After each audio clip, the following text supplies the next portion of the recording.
आपल्या विम्याच्या बाबतीत असं परिपत्रक काढलंय।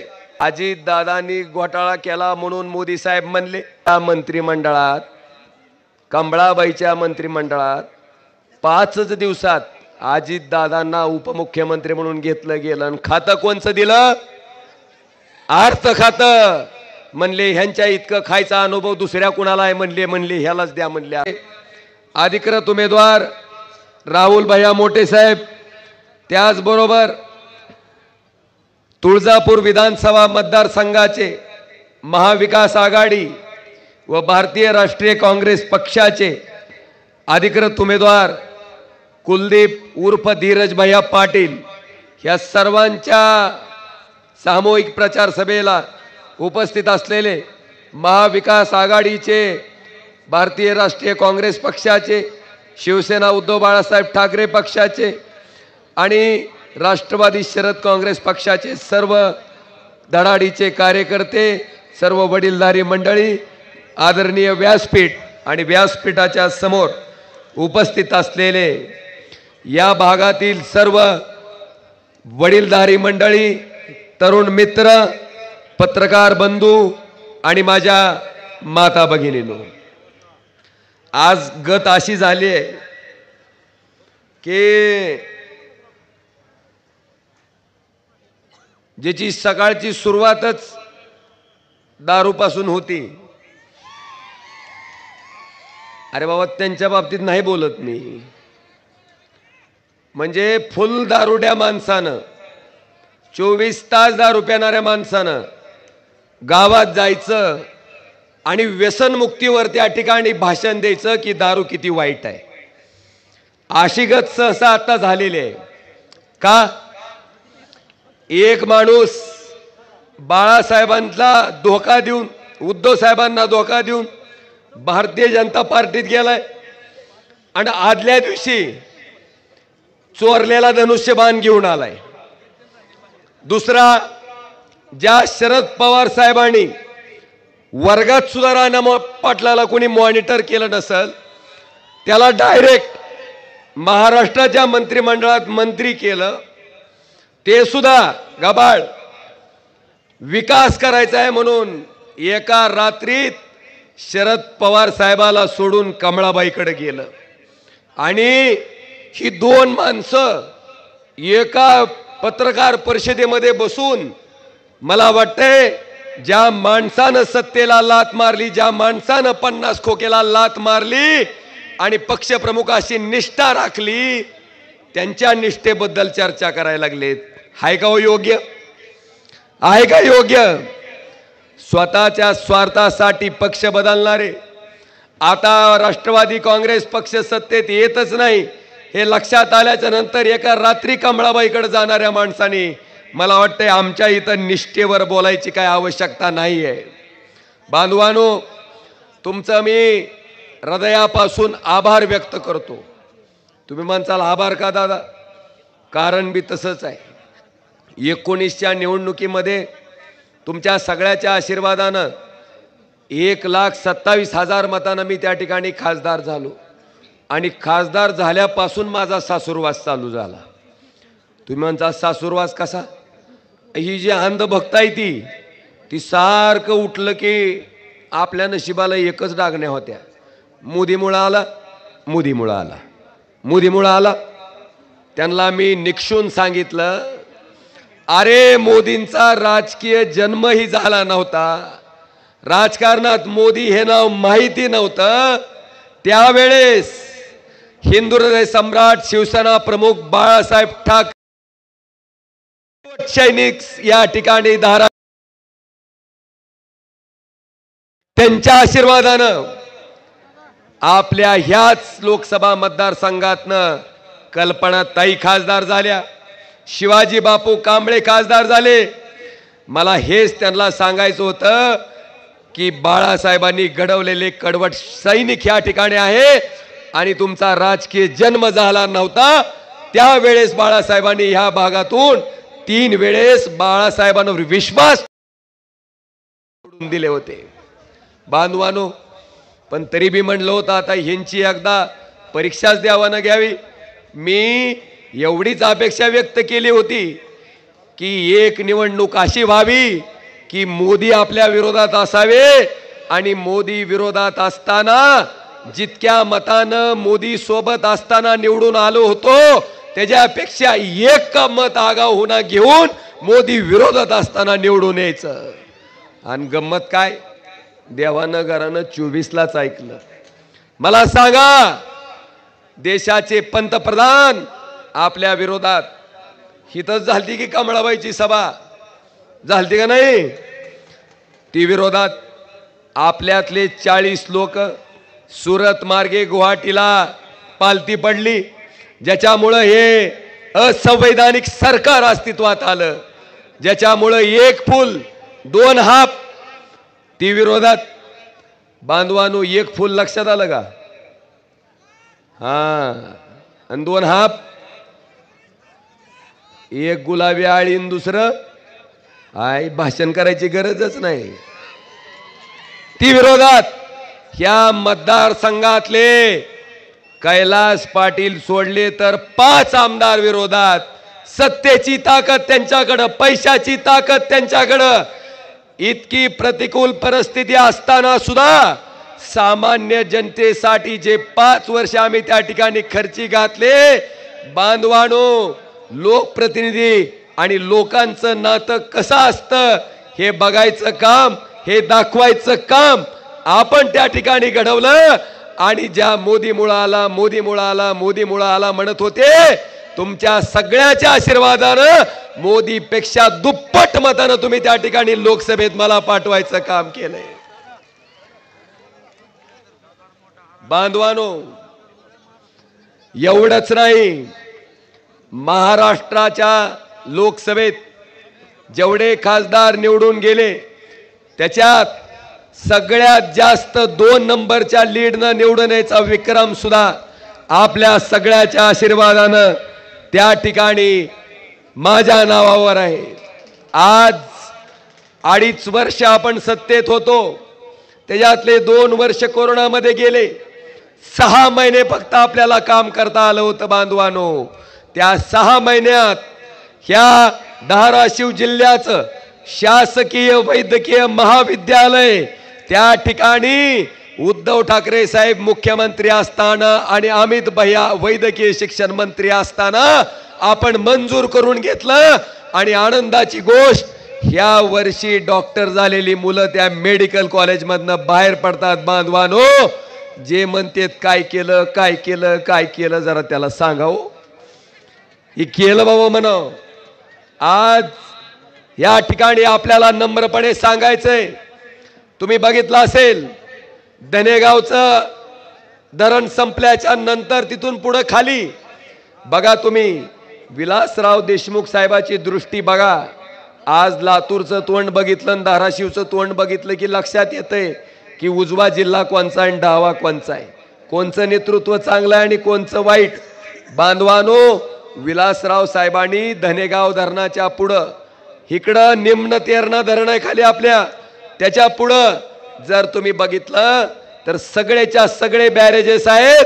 धनेगाव धरणात जेवढं पाणी साचतंय त्याच्या 60% पाणी पुढच्या बॅरेजेस मध्ये साठवायचं काम त्या ठिकाणी विलासराव देशमुख साहेबांनी केलं.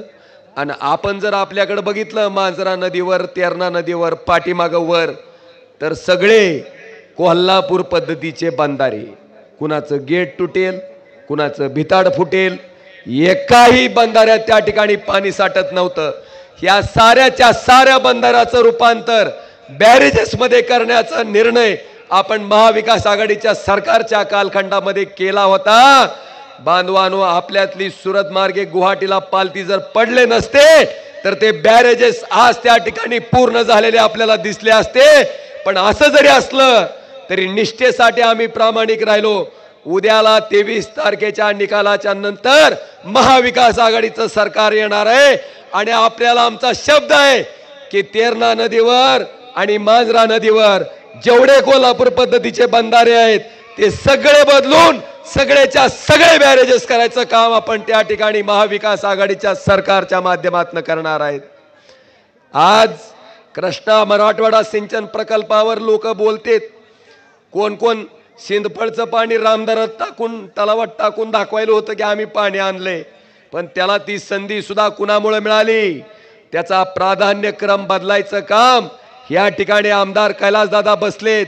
मला वाटतं ते असतील, आम्ही असतील, त्या ठिकाणी जयंत पाटील साहेबांकडे जाऊन आपला तुळजापूरचा रामदारा तलाव आणि त्या ठिकाणी दुधाळवाडीचा साठवण तलाव इथपर्यंत ती कामं प्राधान्यक्रमात घ्यायचं काम जयंत पाटील साहेबांच्या सहीच्या माध्यमातून महाविकास आघाडीचं सरकार असताना झालं. बांधवानो, केवळ ही कपाळकरंटी मंडळी आल्यामुळे ते पाणी आपल्याला बघायला मिळत नाही, पण आमचा शब्द आहे रामदारा तलावात आणि दुधाळवाडीच्या साठवण तलावात पाणी टाकूनच त्या ठिकाणी तुमच्या समोर आम्ही मतदान मागण्यासाठी येऊ, हे सुद्धा वचन मी या ठिकाणी या सभेच्या माध्यमातून आपल्या सर्वांना देतो.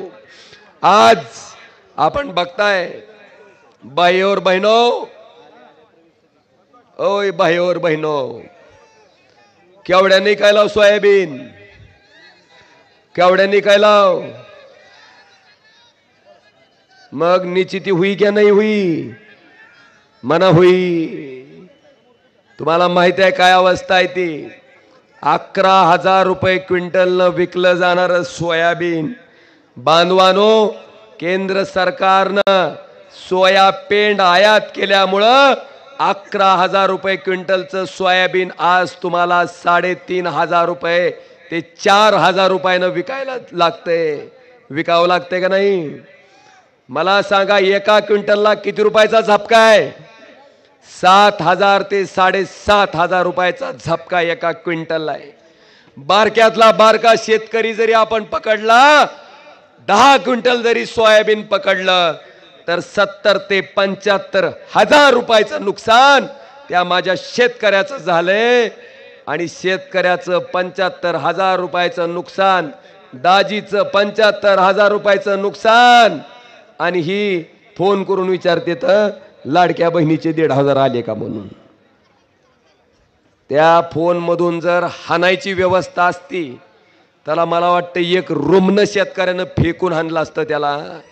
अरे नालाय का, 75,000 हाणलंय आमचे आणि 1,500 दिल्याची मोठी गप्पा हाणतो तू. मला आपल्या सगळ्याला सांगायचंय, उद्धवजी ठाकरे साहेब ज्या दिवशी मुख्यमंत्री झाले फक्त 7 मंत्री मंत्रिमंडळात होते. मंत्रिमंडळाचा पूर्ण विकासही झाला नव्हता, त्या ठिकाणी विस्तार झाला नव्हता. त्या ठिकाणी उद्धवजी ठाकरे साहेबांसमोर कुठली निवडणूक नव्हती. बांधवानो, खुर्चीवर बसल्या बसल्या उद्धवजी ठाकरे साहेबांनी 2 लाख रुपयापर्यंतची आपल्या शेतकऱ्याची कर्जमाफी त्या ठिकाणी करून दाखवली. एक मेळावा घेतला नाही, जाहिरात केली नाही. शिंदे साहेब, तुम्हाला जर खरंच बहीण लाडकी असती तर 2.5 वर्षापूर्वी तुम्ही ज्या दिवशी त्या खुर्चीवर बसलात त्या दिवशी पासून जर आमच्या बहिणीला 1,500 रुपये द्यायला चालू केले असते तरी तर स्टेजवर बसून आम्ही तुमचा सत्कार केला असता की खरंच तुम्हाला लाडकी बहीण आहे.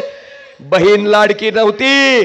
लोकसभेच्या निवडणुकीत जो दारुण पराभव झाला, जे रमण तुमच्या पाठडात बसलं, मग स्वतःची खुर्ची वाचवण्यासाठी, लाडकी खुर्ची वाचवण्यासाठी तुम्ही ही लाडकी बहीण आणलेली आहे. बांधवानो, पण मला आपल्याला सांगायचंय, याला लाडकी बहीण योजना न म्हणता लाडकी खुर्ची योजना म्हणा. 1,500 रुपयाच्या मोठ्या गप्पा सांगता, पण त्यांच्या पुंगीत खडा टाकायचं काम महाविकास आघाडी सरकारनं केलंय. महाविकास आघाडीचं सरकार आल्याच्या नंतर आपल्या लाडक्या बहिणीचं मानधन 1,500 रुपयावरनं 3,000 रुपये केलं जाणार आहे. बांधवानो, हे सुद्धा मला आवर्जून आजच्या सभेच्या निमित्तानं आपल्या सर्वांना सांगायचंय. एवढंच नाही, महाविकास आघाडीचं सरकार आल्याच्या नंतर मंत्रिमंडळामध्ये आपल्या महाराष्ट्रातील शेतकऱ्याचं 3 लाख रुपयापर्यंतचं कर्ज त्या ठिकाणी माफ करायचा निर्णय सुद्धा महाविकास आघाडीच्या माध्यमातून त्या ठिकाणी घेतला जाणार आहे. आपल्या महिला भगिनींना प्रवासासाठी आज 50% सूट आहे एसटी मध्ये, पण महाविकास आघाडी सरकारच्या माध्यमातून आपल्या महिला भगिनीला 1 पैसाही त्या ठिकाणी सार्वजनिक प्रवासासाठी खर्च करावा लागणार नाही, हे सुद्धा महाविकास आघाडीचं सरकार आल्याच्या नंतर होणार आहे। आज आपण बघतो ती कार्ड घेऊन जाता का नाही तुम्ही? कार्ड शेतकरी किती आहे तिथे जरा हात वर करा बरं। तुम्ही आजारी पडल्यावर आरोग्य कार्ड घेऊन जाता का नाही दवाखान्यात? तुम्ही दवाखान्यात जाता, तिथं गेल्यावर डॉक्टर म्हणते ह्या योजनेत तुमचं बसत नाही, मग पुन्हा आजार दाखवता, ही आजार बी बसत नाही, पुन्हा तुम्हाला ऑपरेशन करायला सांगितलं असते, ऑपरेशन बी बसत नाही। बांधवानो, आता माणसानं आजारी पडताना काय सरकारची योजना बघून आजारी पडायचं का? त्या 5 लाखाच्या आरोग्य कार्डाचा काही एक उपयोग नाही। महाविकास आघाडी सरकारनं 25 लाख रुपयाचा वैयक्तिक विमा प्रत्येक माणसाचा उतरवायचा निर्णय सुद्धा त्या ठिकाणी घेणार आहे। फक्त त्याच्यासाठी आपल्याला महाविकास आघाडीचं सरकार त्या ठिकाणी आणणं हे नितांत काळाची गरज आहे। आज मला आपल्या सर्वांना विचारायचंय, देशाचे पंतप्रधान मोदी साहेब त्या ठिकाणी सभा घेत फिरतेत, मला आपल्या माध्यमातून त्यांना प्रश्न आहे की मोदी साहेब, तुम्ही जे पंतप्रधान आहेत ते भारत देशाचे आहेत का गुजरात राज्याचे आहेत? तुम्ही म्हणसाल हा प्रश्न का? त्याचं कारण आहे बांधवांनो, वेदांता फॉक्सकॉन नावाचा प्रकल्प महाराष्ट्रात येणार होता, पुण्याला। त्या ठिकाणी आपल्या तरुणाला 2 लाख रोजगाराच्या संध्या उपलब्ध होणार होत्या। हा प्रकल्प गेला कुठं? कुठं कुठं? गुजरात। बांधवानो, आपल्या महाराष्ट्रातल्या 2 लाख पोरांचे रोजगार गुजरातला मोदी साहेब नेत होते। त्यावेळेस ना मुख्यमंत्री बोलले, ना 2 उपमुख्यमंत्री बोलले, कारण हे त्यांच्या ताटाखालची मांजर आहेत, मोदींच्या आश्रयावर जगणारी मांजर आहेत। बांधवानो, आज मला तुम्हाला प्रश्न विचारायचा आहे की असे उद्योग त्या ठिकाणी गुजरातला नेत असताना आदरणीय पक्षप्रमुख उद्धवजी ठाकरे साहेबांसारखे खमक्या मुख्यमंत्री आपल्याला पाहिजेत, जे मोदीच्या डोळ्यात डोळे घालून सांगतील की माझ्या महाराष्ट्रातले प्रकल्प मोदी साहेब तुम्हाला गुजरातला घेऊन जाता येणार नाहीत। मला वाटतं ह्याच्यासाठी आपल्याला त्या ठिकाणी उद्याच्या 20 तारखेला मतदान करायचंय। भाई और बहनों, 70,000 करोड़ का घोटाला किसने किया? बघा, भाषण सुद्धा करायची गरज नाही, लोकांना सगळं माहिती आहे। अजित दादांनी घोटाळा केला म्हणून मोदी साहेब म्हणले, मोदी साहेबांनी गॅरंटी घेतली की आता अजित दादांना आम्ही शिक्षा देणार, ही मोदीची गॅरंटी आहे म्हणून सांगितलं। काय शिक्षा दिली हो? काय शिक्षा दिली? कंबळाबाईच्या मंत्रिमंडळात 5च दिवसात अजित दादांना उपमुख्यमंत्री म्हणून घेतलं गेलं आणि खातं कोणचं दिलं? अर्थ खातं। म्हणले ह्यांच्या इतकं खायचा अनुभव दुसऱ्या कुणाला आहे? म्हणले ह्यालाच द्या, म्हणले अर्थ खातं। ही परिस्थिती, ही अवस्था बांधवानो, ह्या पद्धतीनं वागणाऱ्या लोकांकडे आता उद्याची लोकशाही वाचवण्यासाठी आपण बघणं गरजेचं आहे।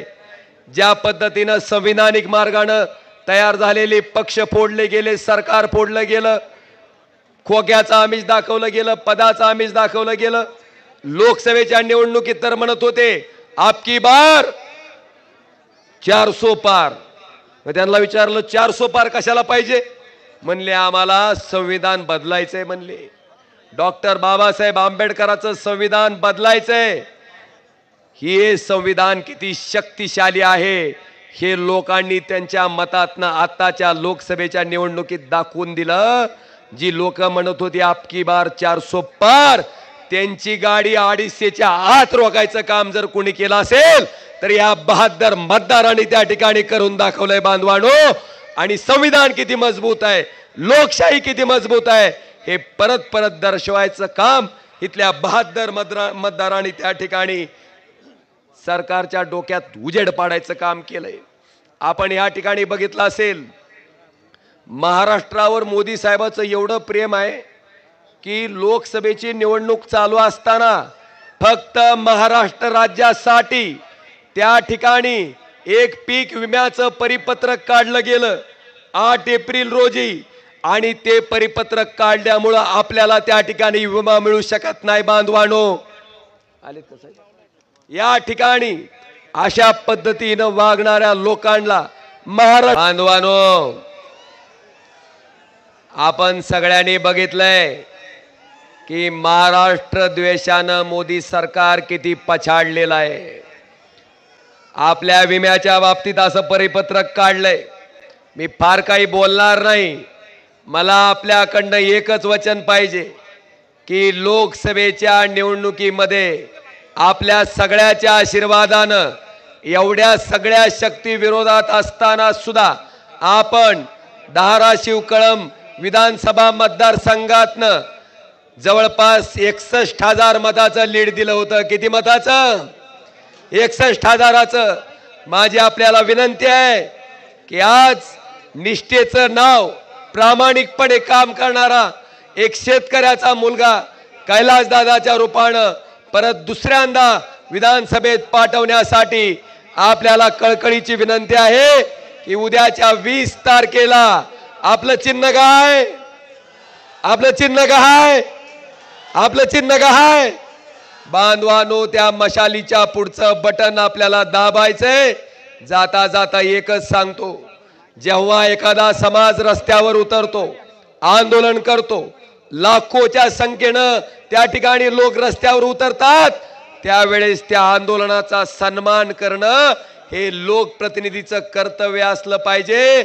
मला आपल्या सगळ्याला एवढंच विचारायचंय की आपल्या सगळ्याला देवेंद्र फडणवीसला मुख्यमंत्री करायचंय का? इकडं करायचंय का? बांधवानो एवढंच लक्षात ठेवा, उद्याच्या 20 तारखेला मशाल या चिन्हापुढचं बटन दाबून त्या ठिकाणी निष्ठेच्या पाठीशी उभं राहण्यासाठी आपण त्या ठिकाणी 61,000 पेक्षा एक का होणार आगाऊ मत देऊन कैलासदादांना विधानसभेत पाठवायचं काम करा ही विनंती करतो आणि आपली सगळ्यांची रजा घेतो. धन्यवाद. जय हिंद, जय महाराष्ट्र.